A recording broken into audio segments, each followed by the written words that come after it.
بڑا کال پرسوں سے جو بلکہ جو 1 سال مکمل ہے اس کے بعد بتایا گیا جی انفلیشن کو ہم 1.5 پہ لے کے آ گئے. سر رفتار تو آپ نے کم کر دی ہے لیکن لوگوں کو پورا سچ تو بتائیں نا کہ سر آپ جب سے اقتدار میں آئے ہیں گویا کہ بجلی کی قیمت میں 7 سے 12 روپے پر یونٹ, گیس کی قیمتوں میں 112% اضافہ ہو گیا. سر جب آپ آئے تھے تو کچھ چینی 120-130 میں مل رہی تھی, آج 170 پہ پہنچ گئے سر کلو. تو قیمتیں تو نیچے نہیں ہیں اشیاء کی. سر یہ انفلیشن کی رفتار ضرور تیز ہوئی لیکن لوگوں کو پورا سچ نہیں بتایا جا رہا. نہیں دیکھیں نا, یہ چیزیں تو لوگ جب خریدتے ہیں تو ان کو پتہ لگ جاتا ہے, جیسے آپ قیمتوں کا بتا رہے ہیں. دیکھیے حقیقت ہے کہ جب ہم نے شروع کیا تو 1 سال پہلے 22% مہنگائی کی شرح انفلیشن تھا, تو وہ لیول 1.5% جو آج سے 10 سال پہلے تھا وہ آ گیا. مطلب یہ ہے کہ قیمتیں کم نہیں ہوئی لیکن رفتار جو بڑھنے کی تھی نا وہ کم ہو گئی. 22% سے بڑھ رہی تھی, اور کم تو پاکستان کی تاریخ میں ایسا نہیں ہوا کہ مائنس ہو جائے, کہ انفلیشن مائنس ہو جائے. یہ لوئسٹ ہے تقریباً. اور اس سے یہی آپ صحیح کہہ رہے ہیں کہ جو چیزوں کا جن کے ریٹ بڑھ رہے ہیں, اب شوگر کے اوپر بہت توجہ ہے پرائم منسٹر صاحب کی اپنی, اور وہ کوشش. سر آپ نے ایکسپورٹ کی اجازت دے دی, ملک کے اندر ضرورت تھی آپ نے باہر بھیج دی, اس سے بھی تو ظاہر سی بات ہے پرابلم آئی ہے نا. ایکسپورٹ کرنے کی اجازت کیوں دی گئی اگر ملک کے اندر ہم نے وہ کمیٹی بنائی ہوئی ہے کہ جس وقت بھی یہ ابھی ریسنٹلی بڑھی ہے, اس سے پہلے چینی کی قیمت نہیں بڑھی ہوئی تھی, تو وہ کمیٹی اس کو پورا آبزرو کر رہی ہے کہ اگر قیمت بڑھے گی تو ایکسپورٹ نہیں کی جائے گی. تو پرانی ایکسپورٹ کے آرڈر تو ہوں گے وہ تو اپنی جگہ پہ, اگر یہ قیمت بڑھ رہی ہے تو ایکسپورٹ کی اجازت نہیں دی جائے گی, فردر تو نہیں ہوگی انشاءاللہ. چلو ساتھ میں سر کچھ یہ بھی, کیونکہ ٹرمپ صاحب نے امریکی صدر نے کانگریس سے خطاب کیا اور پاکستان کی بڑی تعریف کی گئی کہ دہشت گردی کے خلاف جنگ میں جو ایک موسٹ وانٹڈ تھا شخص کے جس نے کابل میں امریکی فوجیوں کو ہلاک کیا, ہم نے گرفتار کر کے دیا, تو بڑی واہ واہ ہو رہی ہے سر یہاں پہ. پرائم منسٹر سے لے کے باقی وزیر اطلاعات بھی اور فارن آفس بھی سب اس کو بڑا اپریشیٹ کر رہے ہیں. سر اگر یہ باتیں ان کے اپریشیٹ کی جا رہی ہے تو کچھ ان کے کنسرنز بھی ہیں نا, جو ایک سیاسی جماعت کو لے کے, اس کو رہنما کو لے کے, ان کی ٹیم کے کچھ لوگ رچرڈ گرنیل یا باقی لوگ بات کرتے ہیں. سر ان کو بھی تھوڑا سا ویٹیج دیں تاکہ پتہ چلے کہ جی آپ بھی پک اینڈ چوز پہ بلیو نہیں کرتے, بلکہ امریکہ سے جو بھی سٹیٹمنٹ آتی ہے اب تمام کو سیریس لیتے ہیں. پریزیڈنٹ ٹرمپ نے تو یہی کانگریس کے اندر سٹیٹمنٹ دی نا, وائز سٹیٹمنٹ ہے جو پاکستان کے لیے میں نے سنا, جو کہ یہ بڑی حوصلہ افزائی. دیکھیے ایک بڑی طاقتوں سے ہم چاہتے ہیں کہ ہم نے بیلنس کیا ہوا ہے.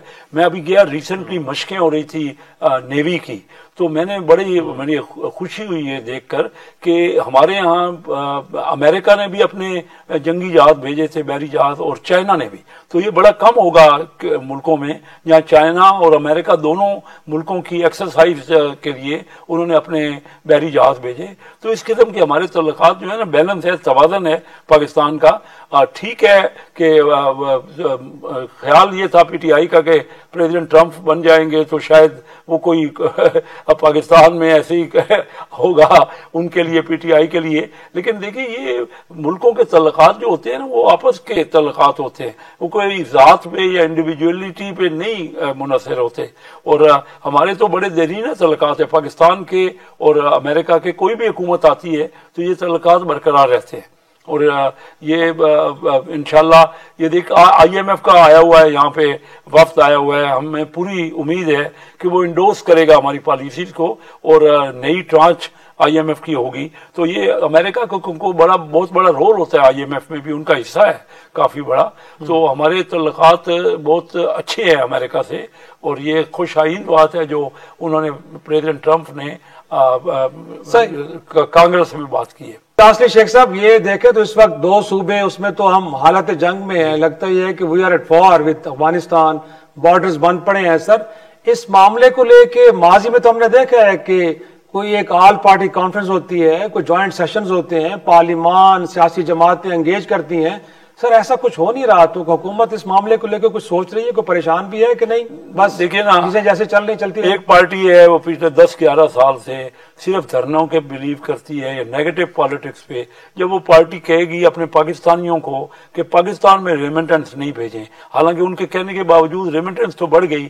جب وہ یہ کہیں گے کہ پاکستانیوں کو ٹیکس نہ دیں, جب وہ آئی ایم ایف سے کہیں گے کہ پاکستان کو قرضہ نہ دیں, تو ان حالات میں دیکھیں ہم تو ان کو کہہ رہے ہیں، ہر وقت کہہ رہے ہیں کہ اسمبلی میں یا باہر چارٹر آف اکانومی میں آ جائیں، ہمارے ساتھ شامل ہو جائیں، اور ہر وقت ان کو دعوت دے رہے ہیں۔ دیکھیے سب پارٹیوں کا فرض ہے، بالکل حکومت کا فرض ہوتا ہے، حکومت کو آگے بڑھ کے ہاتھ بڑھانا چاہیے۔ اور پریزیڈنٹ زرداری صاحب نے پچھلے سال کی جو بات کی، انہوں نے کہا کہ ہر ایک کو 2 قدم پیچھے ہٹنا چاہیے اور فلیکسیبلٹی دکھانی چاہیے۔ ہمارا ملک بڑی مشکل میں ہے، آپ نے خود جیسے کہا 2 صوبوں میں مسلسل اس قسم کے دہشت گردی کے وارداتیں ہو رہی ہیں، اور بہت بڑی آبادی کا ہمارا ملک ہے۔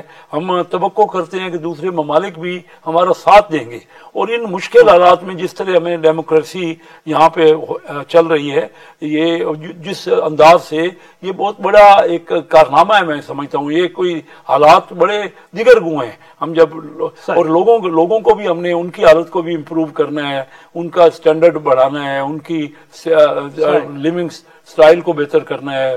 بہرحال ہمارے ملک میں ایسا ہے نا جہاں تقریباً 2.60 کروڑ بچے اسکول نہیں جا پا رہے، اور 10 کروڑ لوگ غربت کی لکیر کے نیچے ہیں، تو مشکل حالات ہیں۔